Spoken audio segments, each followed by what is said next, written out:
자, 이번에는 그러면 세 번째 금융투자업 진입 규제에 대해서 살펴보도록 하겠습니다. 이 금융투자업 진입 규제는 이제 금융투자업을 이제 하려고 할 때 이제 인가 요건과 등록 요건. 우리 금융투자업이 인가제 아이들이 있었고 그 등록제 아이들이 있었다 그죠? 그래서 투자매매업, 투자중개업, 집합투자업, 신탁업을 하려면 인가 요건을 갖추고 인가를 받아야 될 거고, 그다음에 투자자문업과 일임업 같은 것들을 할 거면 이제 등록 요건을 갖추고 등록만 하면 된다 그죠? 그 이야기입니다. 이제 그렇게 살을 붙이면 된다라는 부분이고, 그리고 이 인가 요건은 이 유지 요건이에요. 유지 요건. 그래서 들어갈 때 이제 진입 요건을 맞췄으면 그걸로 끝이 아니라 일정 비율 이상 이제 유지해야 된다. 그런데 이제 진입 요건보다는 유지 요건이 좀 더 완화되어 있겠죠. 이제 그런 부분들 살펴볼 겁니다. 이제 하나씩 보도록 할게요.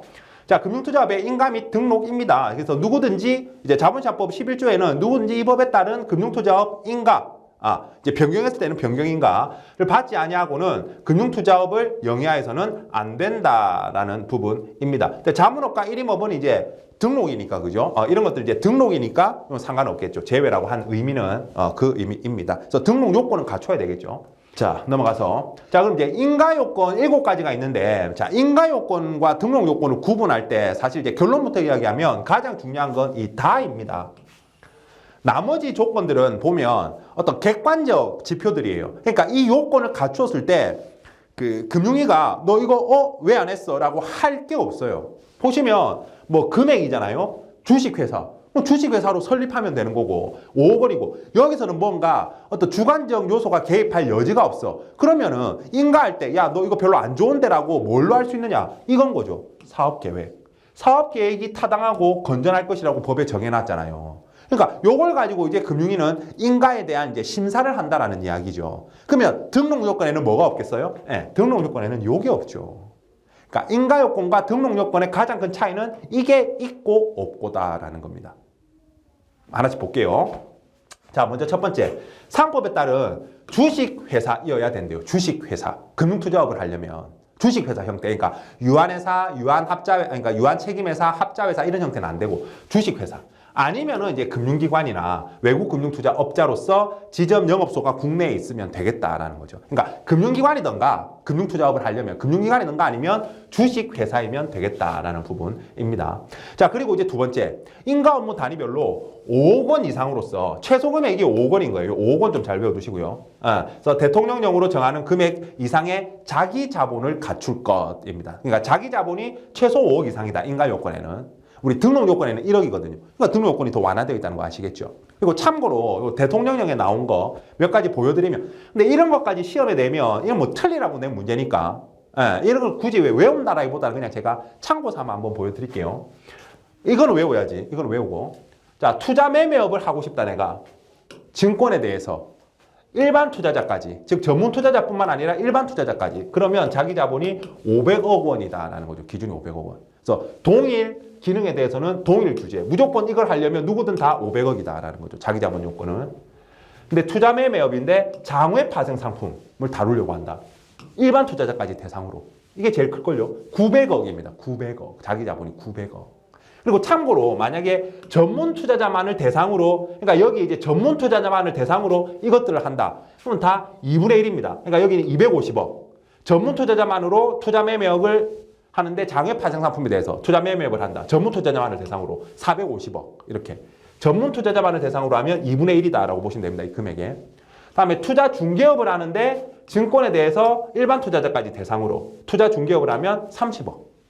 장외 파생 상품에 대해서 일반 투자자까지 대상으로 투자 중개업을 하면 100억. 뭐 이런 식으로 대통령령으로 이제 자기 자본 금액이 정해져 있다는 거죠. 그러니까 참고로 이거는 그냥 한번 보여드린 거고. 어쨌든 5억 원 이상으로 자기 자본을 갖추면 되겠다. 그러니까 자기 자본 요건. 여기 이제 주식회사 요건. 여기는 이제 자기 자본 요건.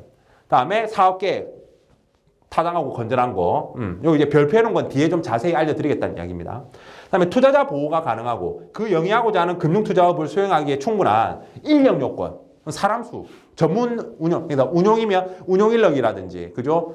뭐 판매면 이제 그 투자 자문 인력이라든지 이런 인력 요건 몇 명 이상. 그다음에 전산 설비, 컴퓨터 있어야 되겠죠, 그죠? 그 밖에 물적 설비, 뭐 책상이나 그런 거 있어야지, 그죠? 이걸 갖출 것. 그래서 인력 및 물적 요건입니다. 그다음에 막 임원이 결격 사유에 해당하면 안 될 것. 그 결격 사유가 여기 나와 있는 제 5조의 항목입니다. 요것도 알려드릴게요. 여기에 적합해야 된다. 요것도. 그러니까 임원 요건. 그다음에 대주주 요건입니다. 그래서 대주주는 충분한 출자 능력, 돈이 많아야 되고, 건전한 재무 상태, 빚이 많으면 안 되고, 사회적 신용, 이상한 또 뻘짓했으면 안 된다. 그래서 뭐 형사처벌이나 이런 거 받은 적이 있으면 안 된다. 갖춰야 된다. 다시 충분한 출자 능력, 건전한 재무 상태, 사회적 신용 세 가지를 갖춰야 된다. 대주주 요건. 그리고 이제 이해상충 방지 체계를 갖추고 있어야 된다. 이해상충 방지 체계. 다시 정리해 보면 인가 요건, 주식회사 아니면 금융기관, 다음에 자기자본 요건, 사업계획 요건, 다음에 이제 인력, 다음에 물적 요건, 물적 설비 요건, 임원 요건, 대주주 요건, 이해상충 방지 체계 요건. 이렇게 7가지다라는 겁니다. 이렇게 좀 외워두시면 좋을 것 같습니다. 됐죠? 넘어갈까요? 자, 그럼 이제 하나씩 살펴보면 사업계획은 어떻게 해야 되느냐라고 했을 때 좀 세부사항을 보면 자본시장법에 수지 전망이 수지 뭐 그 좋아하는 연예인 수지는 아니겠죠 당연히. 예, 수입과 지출. 그래서 수지 전망이 타당하고 실현 가능성이 있어야 되고 위험 관리와 금융사고 예방 등을 위한 적절한 내부 총재 장치가 마련되어 있어야 되고 그다음에 투자자 보호에 적절한 업무 방법을 갖추고 있어야 되고 법령을 위반하지 아니하고 건전한 금융거래 질서를 해칠 염려가 없는 이게 다 이제 다 뭐예요? 다 주관적인 요건 아닙니까? 주관적인 요건. 이걸로 이제 인가 심사를 한다는 거죠. 그죠? 이거 한 두세 번 읽어놓으면 되겠죠? 그다음에 전문 인력 요건입니다. 자, 집합투자증권의 투자 매매업자와 투자 중개업자다라고 하면 투자 공유 자문 인력이 5인 이상 있어야 된다. 그래서 판매해야 되니까 그죠? 펀드 판매는 투자 공유 자문 인력 5인 이상. 그다음에 집합투자업과 신탁업에서는 각 필요 업무에 2년 이상 종사한 경력자가 있어야 되겠다. 2년 이상 종사한 경력자. 뭐 이런 식입니다. 이런 식의 어떤 이야기. 자, 그리고 이제 임원 요건 요거 좀 잘 체크해 볼까요? 다음 각호의 어느 하나에 해당하는 사람은 금융회사의 임원이 되지 못한다라고 이제 5조에 나와 있죠. 그래서 보면 일단 우리가 이제 이걸 행위 무능력자라고 하죠. 민법에서 행위 무능력자. 자기가 이제 어떤 그 법률적 행위를 할 수 없다라는 거예요. 미성년자. 피성년 후견인, 피한정 후견인. 옛날로 치면 이제 한정치산자, 금치산자. 그러니까 금치산자, 한정치산자 이야기하는 거다. 그죠? 그래서 피한정 후견인, 피성년 후견인, 미성년자. 이런 사람은 임원이 안 된다. 그다음에 파산 선고를 받고 복권되지 아니한 사람도 안 되고. 금고 이상의 실형을 받고, 금고 이상의. 우리가 이제 실형이라고 하면, 형사처벌이라고 하면 사형, 징역, 그다음에 금고. 그 징역과 금고 여기까지가 이제 그 교도소에 있는 거다. 그죠? 금고는 가만히 있는 거고 징역은 노동을 하는 거고. 그다음에 벌금 이렇게 있다. 그죠? 일단 금고 이상의 실형을 선고받고 그 집행이 끝나거나 집행이 면제된 날로부터 5년이 지나지 아니한 사람. 5년. 요 숫자 요거 좀 조심하시면 되겠습니다. 마찬가지 금고 이상의 형의 집행유예를 선고받고 그 유예기간 중에 있는 사람. 그다음에 이 법 또는 관계 법령에 따라 벌금 이상의 형을 선고받고 그 집행이 끝나거나 집행이 면제된 날부터 5년이 지나지 않은 사람. 그러니까 요거는 이제 전체적인 어떤 이야기. 이걸 뭐 예를 들어서 사람을 때린 것도 여기에는 들어가지만 여기에는 이제 자본시장법이나 금융관계 법령, 그죠? 에 따라 벌금 이상 형을 선고받고 그 집행이, 그러니까 요 관계 법령은 이제 벌금 이상까지. 그죠? 일반은 금고이고, 그죠? 이런 차이가 있다. 어쨌든 기간은 똑같다. 5년. 이거 조심하면 되겠다. 이런 사람들은 임원이 될 수 없다라는 겁니다. 임원이 될 수 없다. 그 금융투자업자의 임원이 될 수 없다. 자, 이렇게 읽어놓으시면 되겠습니다. 그리고 이제 대주주 요건입니다. 여기서 말하는 대주주는 누구냐? 그 금융투자업자의 주식을 제일 많이 갖고 있는 사람, 최대주주. 다음에 주요주주. 주요라는 말이 붙으면 의결권 있는 주식을 10% 이상 보유하고 있는 주주를 우리는 주요주주라고 하네요. 그죠? 주요주주. 다음에 최대주주의 특수관계인인 주주. 그렇고 그런 사이. 뭐 가족이라든가 이런. 다음에 태제주주가 법인이라면 그 법인의 최대주주. 뭐 사실상 지배하는 사람 포함해서. 그리고 그 대표. 대표자. 자, 요렇게가 아까 대주주 요건에 들어가는 대주주입니다. 그래서 요 사람들은 이제 충분한 출자 능력, 건전한 재무 상태, 그다음에 사회적 신용 이거를 갖추고 있어야 된다라는 거죠. 자, 이렇게 정리하시면 될 것 같습니다. 자, 그럼 이제 우리 등록 요건 한번 살펴볼까요? 인가 요건 이렇게 머릿속에 딱 넣어두시고 등록 요건 똑같죠? 똑같습니다. 그래서 상법에 따른 역시 주식회사, 그죠? 금융기관 똑같죠 이거? 가 요건은 똑같고요. 다음에 자기자본 요건은 자 등록 업무 단위별로 이제 1억 원 이상이다. 아무래도 인가 요건의 회사들보다는 자기자본 요건이 완화되어 있겠죠, 그죠? 완화되어 있을 겁니다. 그래서 1억 원 이상이다. 1억 원 체크해 놓으면 되겠어요. 다음에 이제 인력 요건, 투자 자문업이라면 투자 공유 자문 인력 1명 이상. 다음에 투자 1임업이라면 투자 운용 인력 2인 이상 갖추고 있어야 된다. 요 인력 요건. 다음에 이제 임원 요건 마찬가지 제5조 임원이 결격사유에 해당하면 안 되는 거 똑같고, 대주주는 좀 완화돼 가지고 뭐 사회적 신용 요건만 해당된다, 그죠?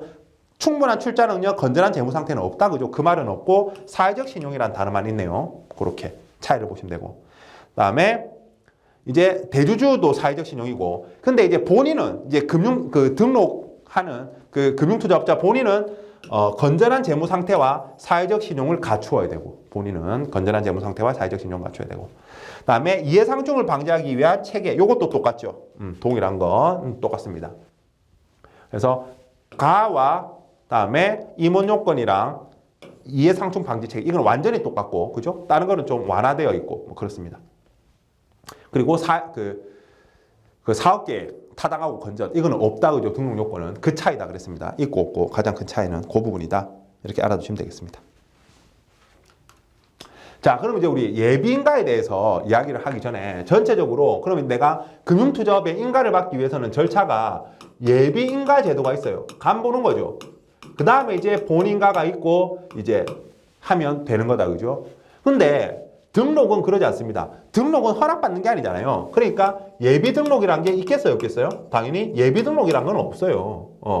바로 이제 그죠?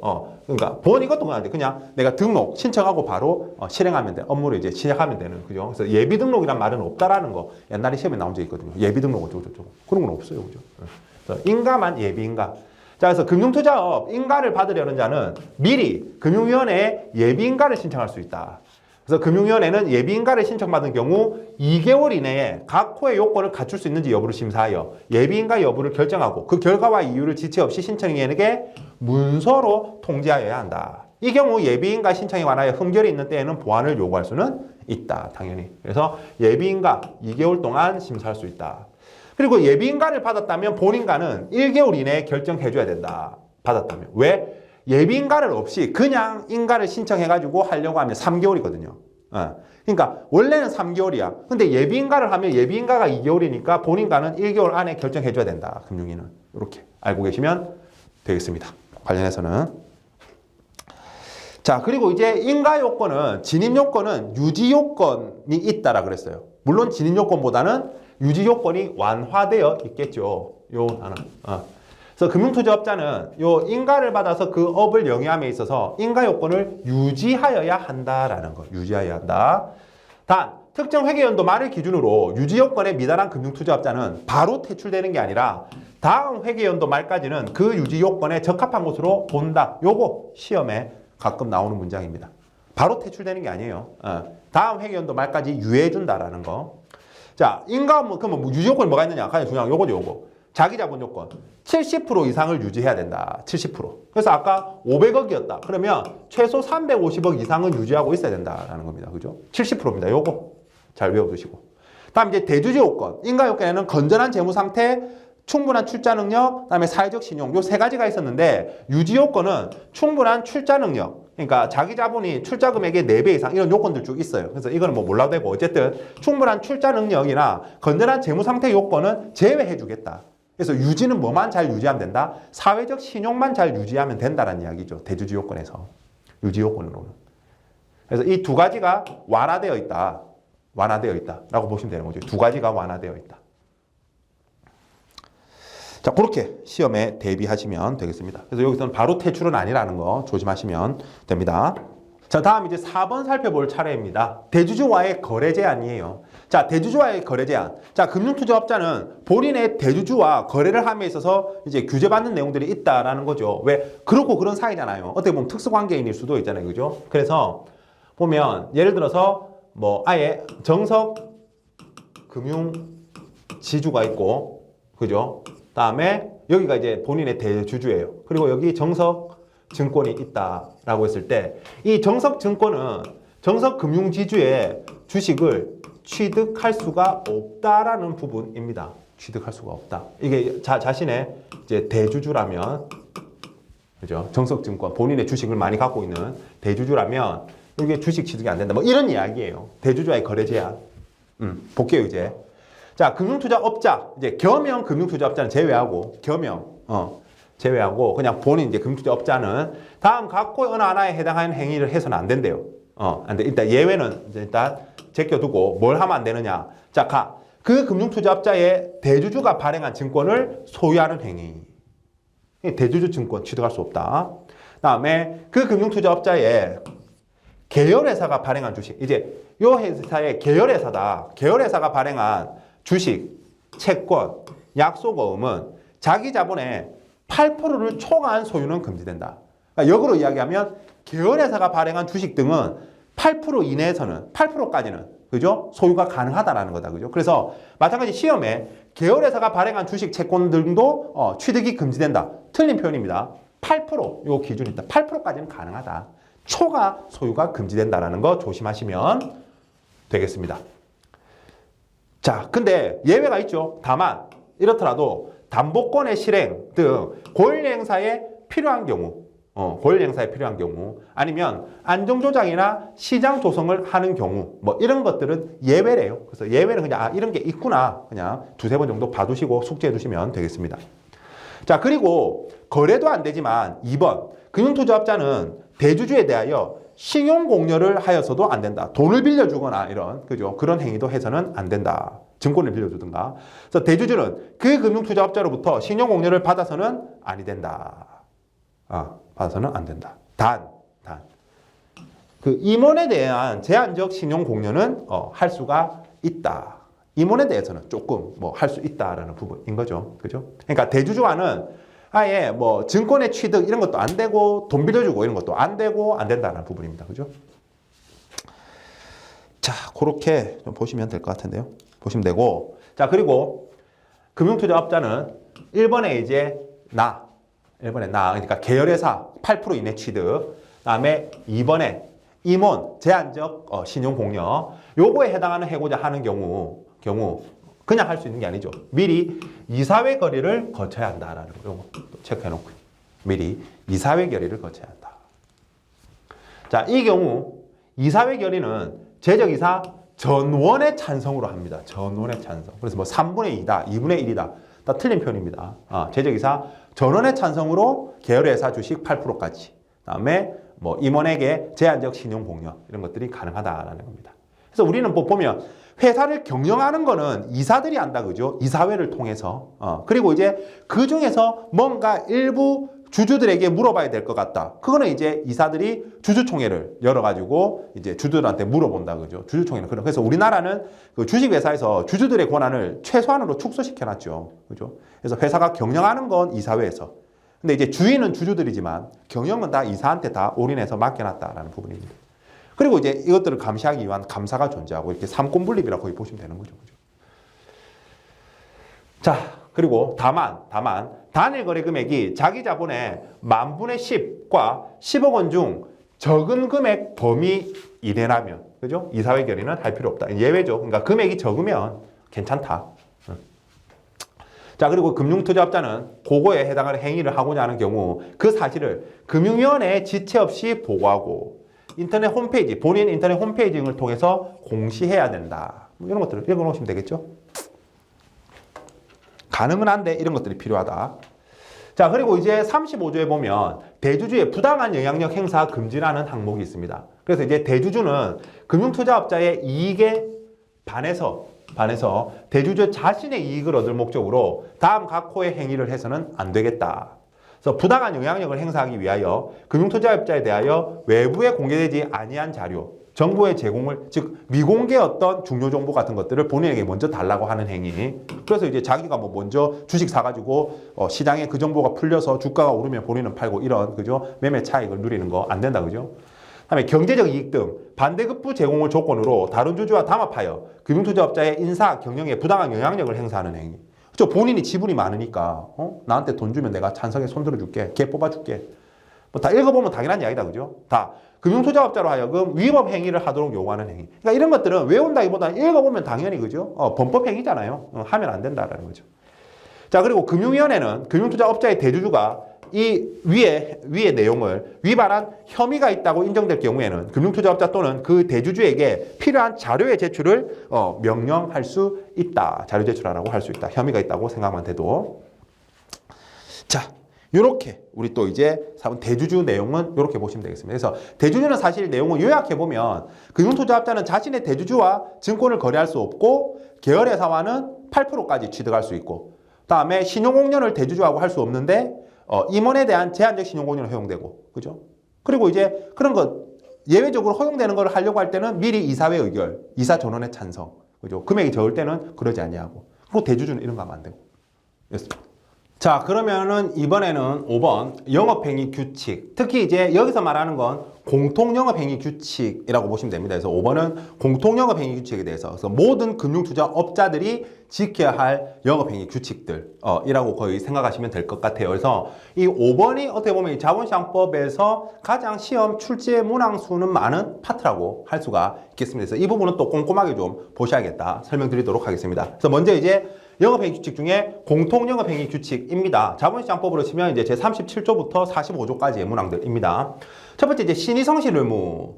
그래서 우리 이제 금융투자업자는 어쨌든 고객과의 어떤 신임관계에 의해서 맺혀진, 그래서 신임 의무가 있다, 그죠? 그래서 그런 걸 하기 위한 가장 대표적인 게 이제 신의성실의 원칙이다, 그죠? 그래서 자본시장법에서도 금융투자업자는 신의성실의 원칙에 따라서 공정하게 금융투자업을 영위해라.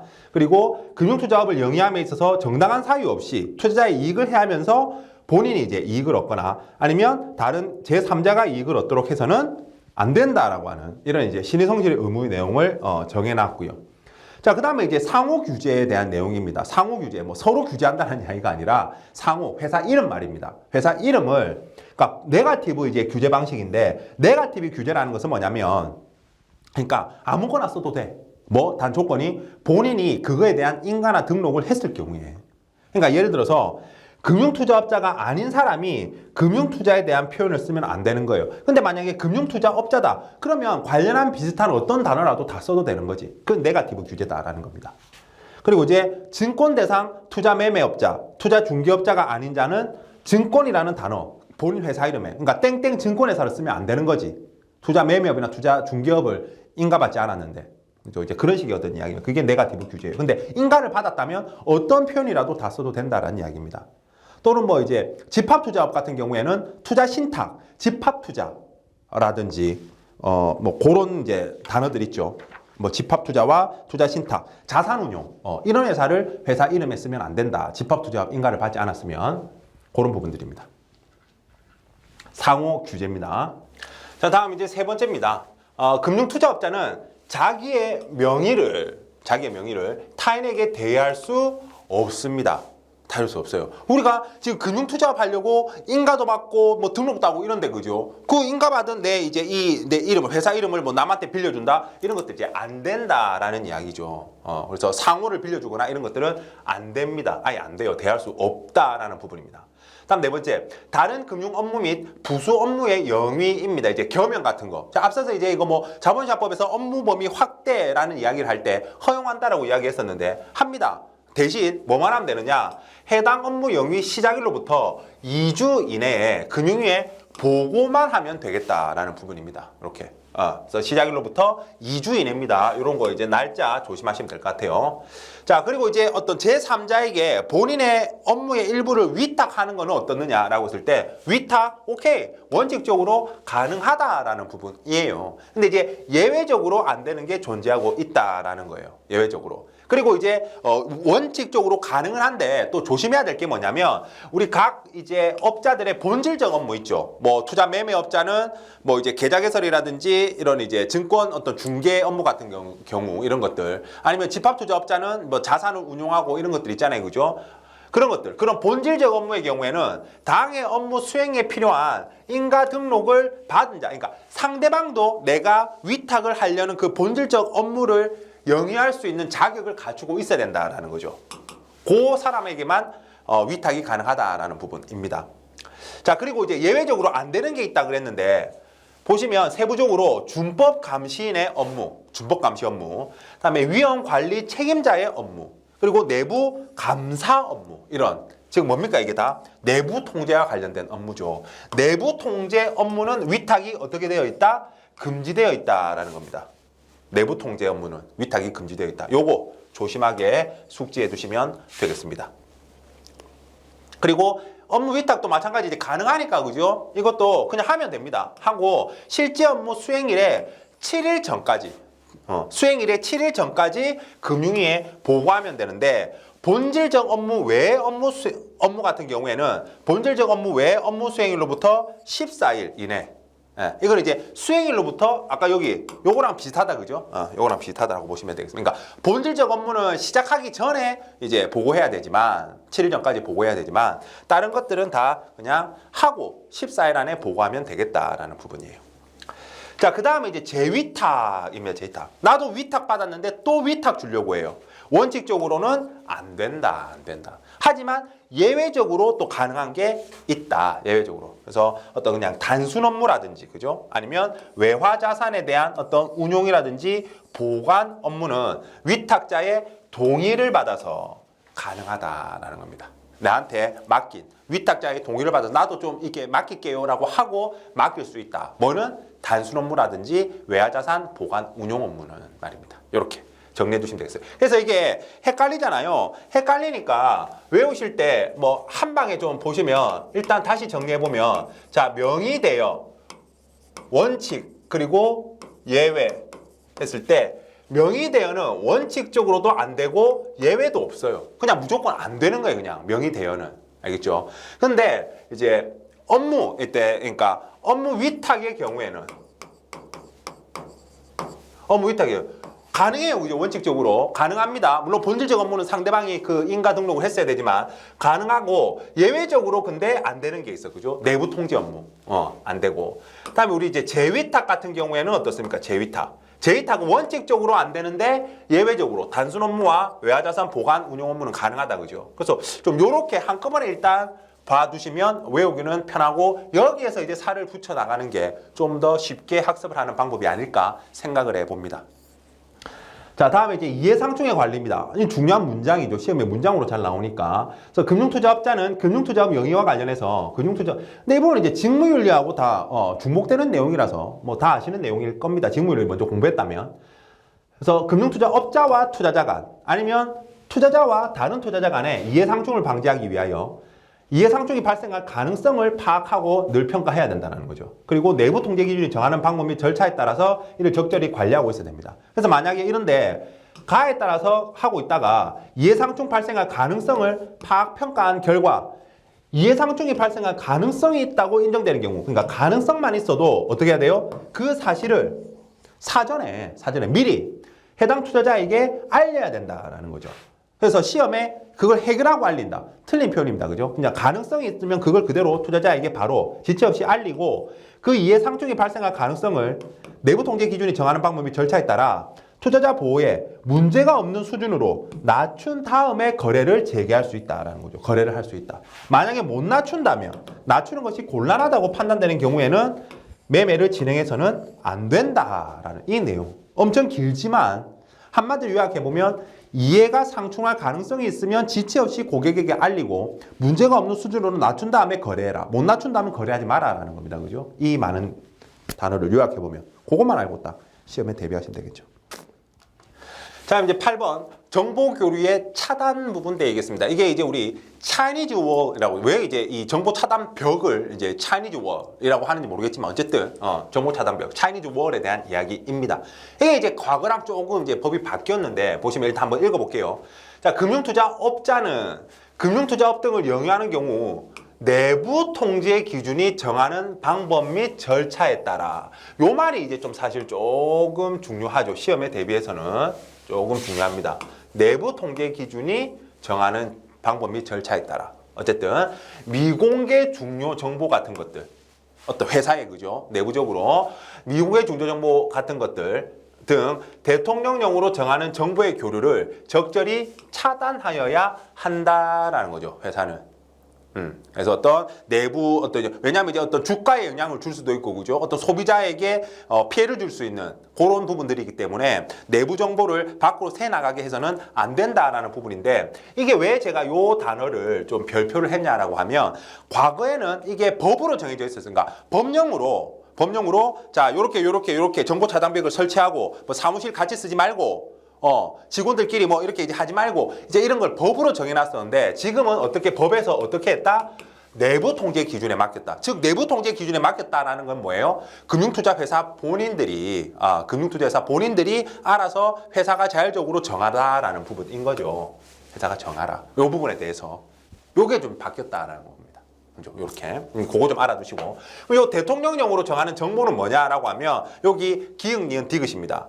그래서 방금 이야기했던 요 미공개 중요 정보, 미공개 중요 정보. 그리고 투자자의 금융투자 상품 매매 또는 소유 현황에 관한 정보로서 불특정 다수인이 알 수 있도록 공개되기 전의 정보, 미공개 정보. 그러니까 사실은 어떤 투자자가 어떤 주식을 사고 있는지, 어떤 상품에 가입하고 있는지 사실 꽤 이제 중요한 정보잖아요, 그죠? 그런 것들. 다음에 집합투자재산, 일임재산, 신탁재산의 구성 내역, 그리고 운용에 관한 정보로서 역시 미공개 정보. 그러니까 펀드 운용에 있어서 어떤 펀드 재산 내에 어떤 상품들이 들어가 있는지, 그죠? 그런 것들.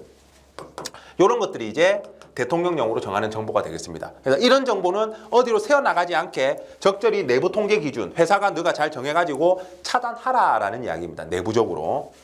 그 이야기고요. 다음에 이제 외부적으로도 있습니다. 외부적으로. 마찬가지 이제 계열회사를 포함한 제3자에게 이제 외부적으로 정보를 제공하고자 할 때는 마찬가지 내부 통제 기준이 정하는 방법의 절차에 따라서 적절히 차단해라라는 부분입니다. 아까 그 앞선 정보들 말입니다. 앞선 정보는 똑같고요. 그죠? 정보는 똑같고. 그리고 이런 이제 내부 통제, 다음에 외부 정보교류, 그러니까 내부 정보교류 차단이라든지 외부 정보교류 차단, 이거 둘 다. 이 둘 다의 내부 통제 기준은 다음 각 호의 사항을 반드시 포함하여야 한대요. 반드시. 뭐냐? 정보교류 차단을 위해 필요한 기준 및 절차. 뭐 당연한 이야기고, 그죠? 다음에 정보교류 차단의 대상이 되는 정보의 예외적 교류를 위한 요건 및 절차. 예외적 교류. 예외는 있어야죠, 그죠? 무조건 안 된다. 이런 거는 아니잖아요, 그죠? 자, 이제 그 밖에 정보교류 차단의 대상이 되는 정보를 활용한 이해상충 발생을 방지하기 위하여 대통령령으로 정하는 사항 같은 것들이 내부 통제 기준에 반드시 포함되어 있어야 한다. 요 세 가지도 잘 읽어 놓으시면 되겠습니다. 자, 요게 이제 정보 교류 차단에 대한 내용이었어요. 뭐 별건 없는데 그죠? 그런 부분 제가 말씀드린 부분들 조심하시면 될 것 같습니다.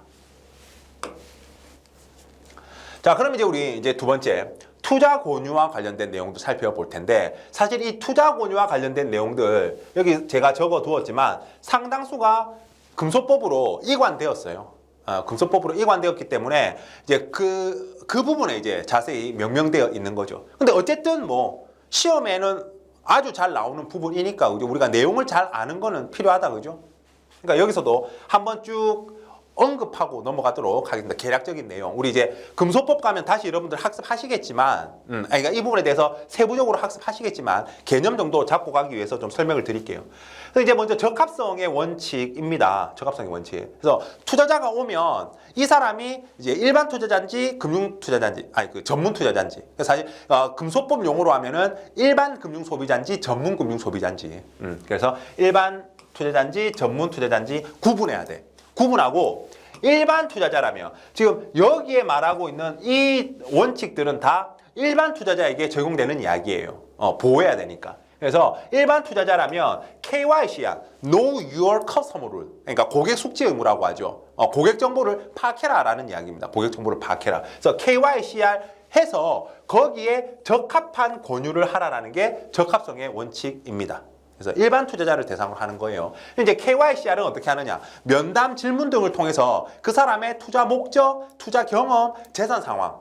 그래도 이제 상품에 따라서 뭐 투자자의 나이를 하고 뭐 대출성 상품이라면 이제 어떻게 갚을 건지 변제 계획 같은 것들 추가로 또 알아본다, 그죠? 이제 그런 거 이제 상품에 따라 그거 이제 금소법 가서 보면 되고. 어쨌든 크게 보면은 왜 투자하려고 하는지, 그죠? 그다음에 지금 현재 그 재산이 어떤지, 그다음에 투자는 뭘 해왔는지 이런 중요한 사항들을 파악해야 된다는 거죠. 파악하면 그 내용은 지체 없이 고객에게 서명 등의 방법으로 확인받아야 돼. 서명, 기명 날인, 녹취 이런 방법 확인받아서 또 고객에게 제공한다라는 부분입니다. 그게 이제 KYCR이에요. 그 다음에 이제 적정성의 원칙 같은 경우에는 일반 투자자예요. 또 일반 투자자인데 와서 본인이 어떤 상품을 가입하고 싶대. 이걸 이제 소위 우리 자진 청약이라고 하죠. 그러니까 우리가 권유하는 게 아니라 본인이 어떤 펀드를 가입하고 싶대.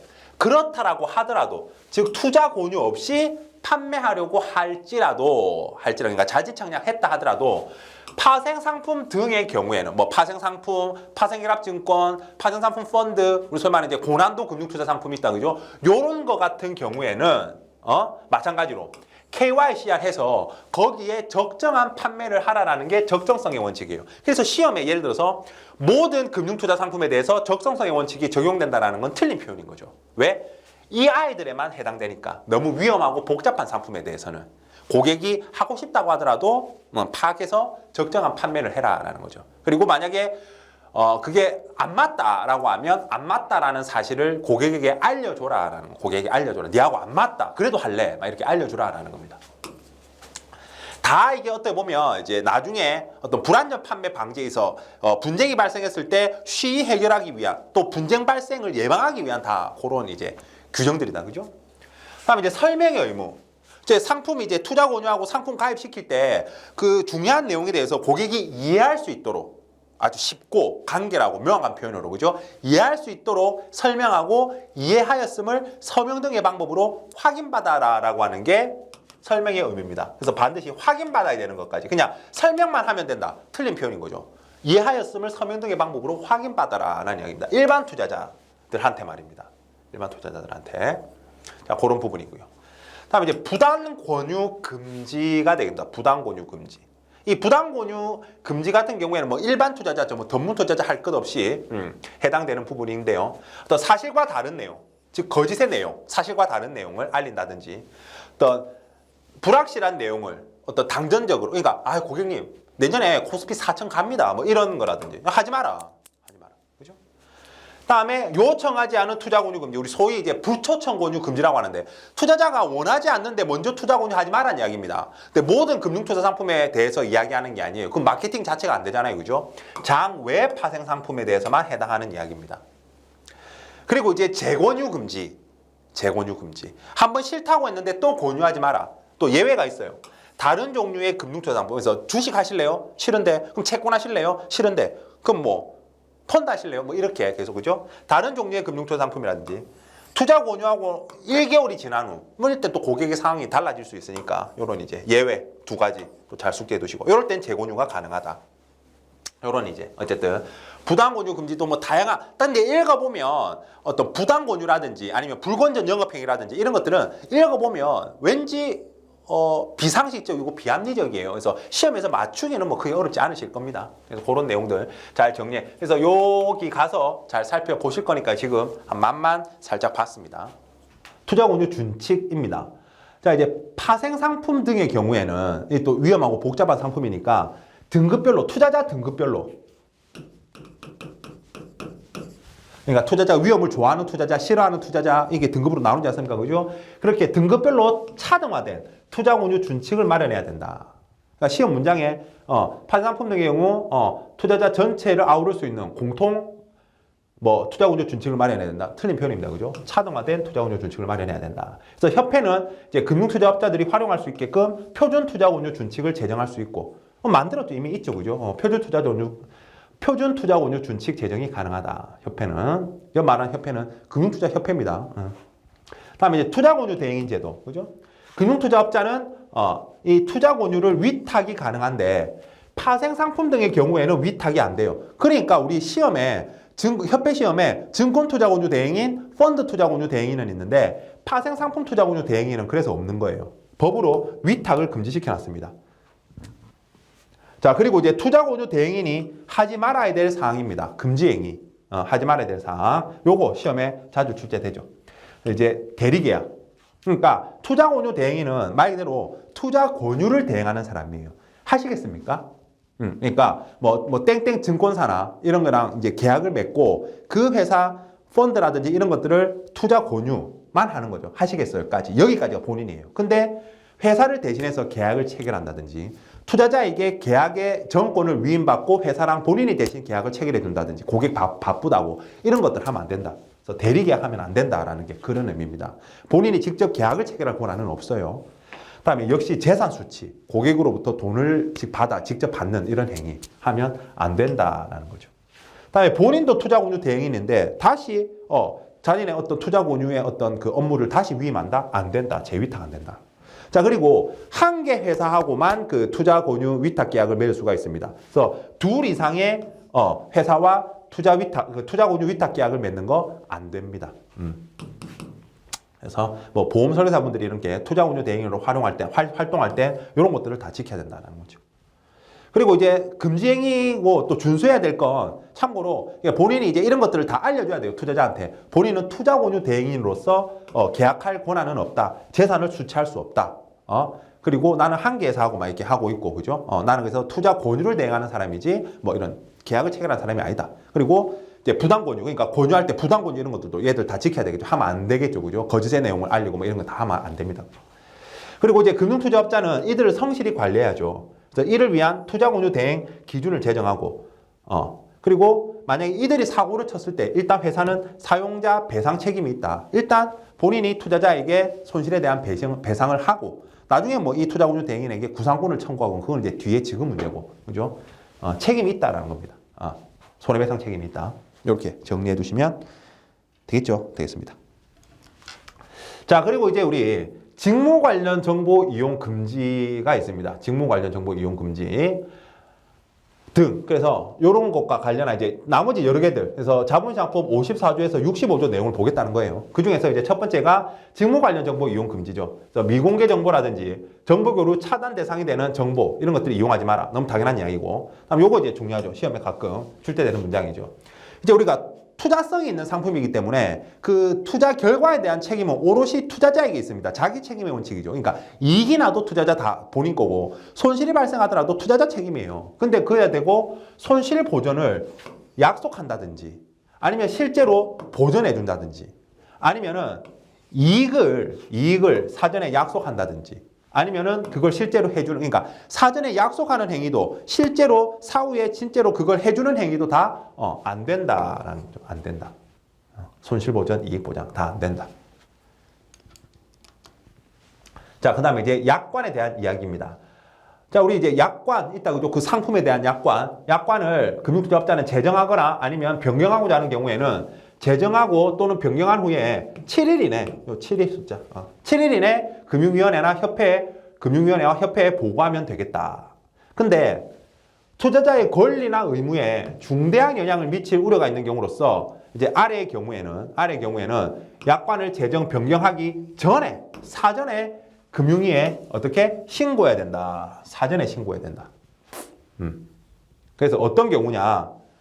투자자의 권리나 의무에 중대한 영향을 미칠 우려가 있는데 약관의 제정으로서 기존 금융서비스의 제공 내용, 방식, 형태 등과 차별성이 있는 내용을 표현하는, 그러니까 달라지는 경우, 당연한 이야기다, 그죠? 달라지는 경우, 기존과 투자자의 권리를 축소하거나 아니면 의무를 확대하기 위한 약관의 변경으로서 다음 항목의 어느 하나, 그래서 변경적 약관을 적용받는 기존 투자자에게 변경된 약관을 적용하는 경우, 기존 투자자에게 그러니까 요거를 적용하는 경우, 그다음에 기존 금융서비스의 제공 내용, 방식, 제공 형태 등과 차별성이 있는 내용을 포함하는 이제 이런 경우.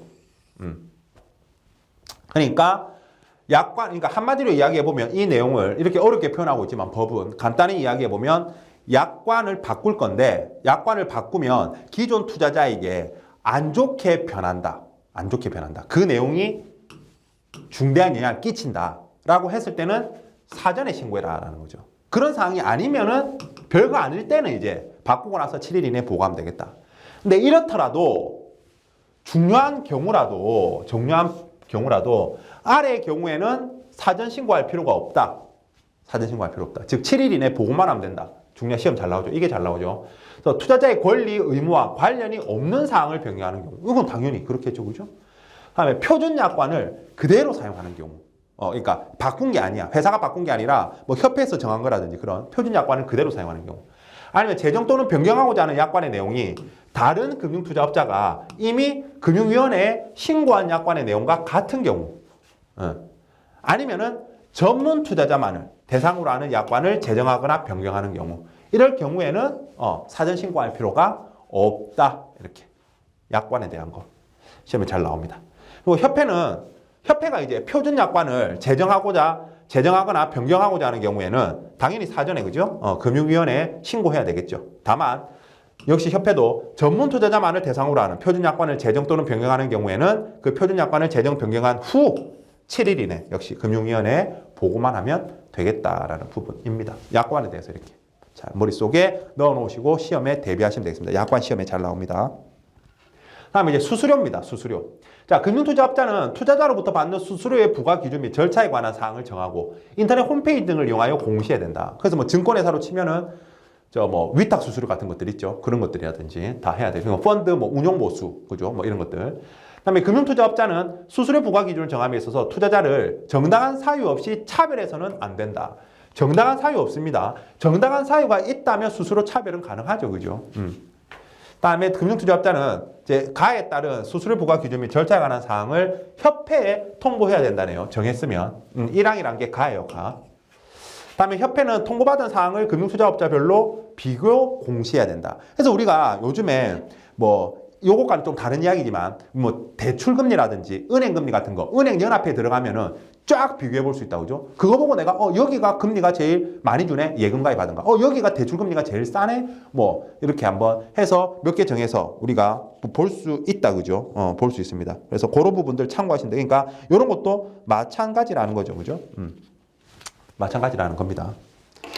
협회에 신고하면 협회가 그걸 이제 비교할 수 있는 걸 그러니까 올려놓겠다라는 거죠. 공시해야 된다라는 부분입니다. 그 다음에 자료의 기록 및 유지입니다. 자, 금융투자업자는 금융투자업 영위와 관련한 자료를 대통령령으로 정하는 자료의 종류별로 대통령령으로 정하는 기간 동안 기록 유지하여야 한다. 그게 영업 재무 관련 자료는 10년, 내부 통계 자료는 5년 이렇게 자료를 유지해라. 그 다음에 금융투자업 폐지 공고입니다.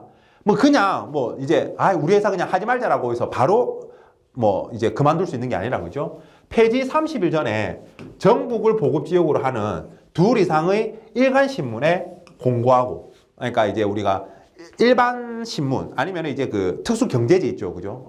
매일경제나 한국경제 이런 그런 경제지. 그러니까 어쨌든 전국을 보급 지역으로 하는 그 2 이상의 신문에 공고하고 알고 있는 채권자에게는 각각 알려줘라, 통지해라라는 겁니다. 우리 이제 그만 접을 거다 이런 걸.